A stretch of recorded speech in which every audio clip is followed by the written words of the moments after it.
एकदम एक्सन हुन्छ नि धेरै ओभर ड्रामा हुनुपर्छ जस्तो लाग्दैन एकदम रियल छ वास्तविक छ एकदमै यो एउटा हाम्रो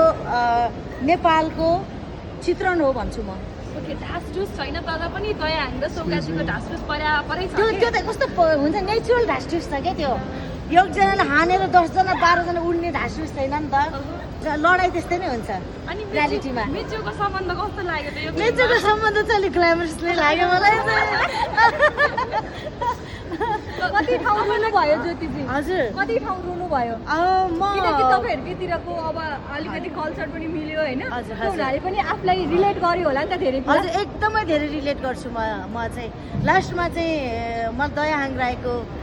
रुँदाखेरि चाहिँ हुन्छ नि अति नै रुन मन लाग्यो तेरिया रुँदा चाहिँ मन लागेन तेरिया रुँदा पनि रुन मन लाग्यो तर जसरी एक्टिङ गर्नुहुन्छ नि मैले अघि मुभी हेर्दा पनि भनेको थिएँ सौगात मल्ल दया हाङ राईहरू लाइक जन्मेकै त्यसैको लागि जस्तो लाग्छ कि मलाई हुन्छ नि एक्टिङमै बस्नुहुन्छ एक्टिङमै खानुहुन्छ एक्टिङमै सुत्नुहुन्छ र भोलि छोडेर जाँदाखेरि पनि एक्टिङमै हुन्छ नि सबै चिजहरू त्यो उहाँहरूको त्यो एकदम म त एकदम बिग फ्यान हो फेरि सो उहाँहरूको एक्टिङले चाहिँ मलाई साँच्चीकै छोएन है अनि जहिले छुन्छ